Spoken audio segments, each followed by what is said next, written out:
one is a knocker. Step in on the dance and I just my dance. Everything scatter. Right?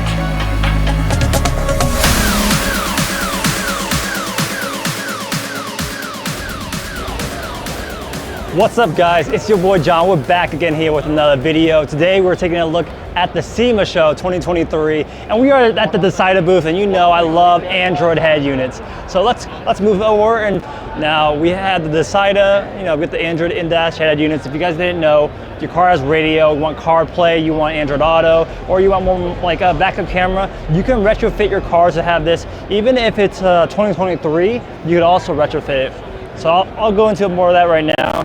These right here are using the newer Qualcomm 665s. That's going to be the best processor you can get pretty much on these head units. They've been stuck with this PX6, but now we're on the Qualcomm, which is a huge bump up in reliability. Now the cheaper ones are going to use the PX6 or even the PX5. You want to stick with the Qualcomm so you get the best reliability. Now we have these displays right here. They're 2K displays, which is nice. And let me show you something real quick. You got the backup camera. Very sharp. Something that I noticed that these backup cameras are a lot sharper than the previous generation. So these are using the digital signals, and you can tell colors and everything. It doesn't look like moire or any kind of weird noise. Here's just some other functions right here showing that when you turn on your headlights, you're gonna be good because there's a dimmer switch to switch it back to a different user interface. And here we have a 360 camera. Obviously we don't have a car right now that have it set up. So there's 4 cameras, and what it does is it stitches the cameras together, and then you can align it later in the software.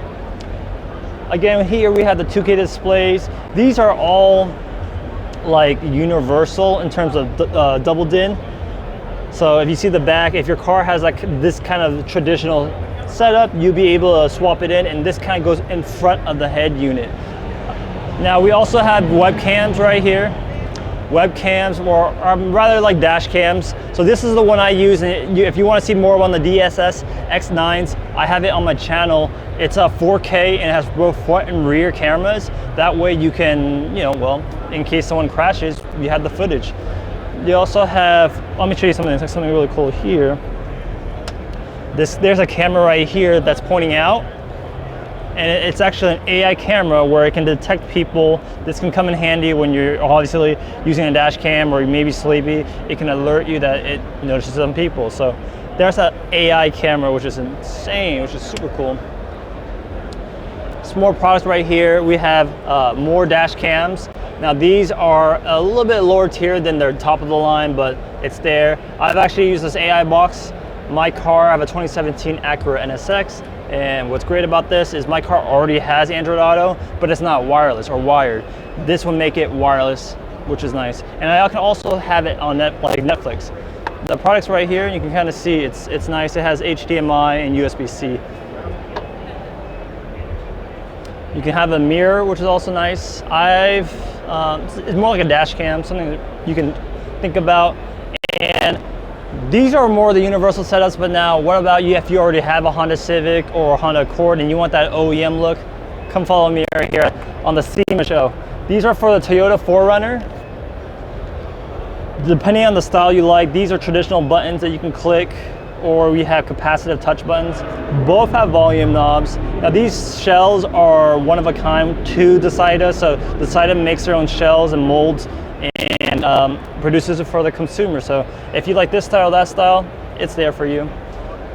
Toyota Tundra right here, 2014 to 2021. Beautiful kind of setup, and then you have additional buttons. I know a lot of people like additional buttons because they don't have steering wheel controls, but some cars do. I believe the 2014 does, so it is what it is. These lights can be changed. Now I think these are for the Jeep too. It's just showing that the shell, and it's possible. We have the Toyota Tundra. This is for the 2022 to 2024. Now this is one of the newer cars. It has the Snapdragon, the Qualcomm 665s, A73s, Android 12, and all that stuff. Now these displays are using 1080p displays, so it looks super crispy and nice. So I'm a big fan. I'm just showing you these layouts right here. Again, Chevrolet Silverado 2014 to 2019. Everything's integrated. These parts right here, you would swap over from your existing head units. Jeep Wrangler, this right here is if you want to, if you have a Mercedes or BMW and you want to keep the OEM screen, you can get this box right here and it'll give you that features to have stuff like AirPlay, Android Auto, CarPlay, but you're still retaining that OEM unit. Some people like that. This one is going to be one of the more budget-friendly options right here, and it's the resolution 720p. It's on a Linux. It's on a slower CPU, but if you're looking for like a cheap head unit to put in your car just to listen to music, you have that. The display's okay, but you probably generally, for me, you want to stick with these kind of styles: the IPS, the QLED, and so forth. RAV4 2019 and 2022. You can see how OEM it looks like. It has that trapezoid shape that I really like, and the colors just pop. And lastly, I'm gonna go over the shells. Again, they have more shells right here, and it kind of just shows you the different sizes between 9-inch, 8-inch, 7-inch kind of screen size. But yeah, that was the Dasaita booth. I'm incredibly happy to show you guys over at SEMA 2023, and it's been a joy to be working on Dasaita products. I'll catch you guys in the next one, and yeah, feel free to ask me any questions on what you guys want to see for the new year. 2024 is coming up, so stay tuned. Peace.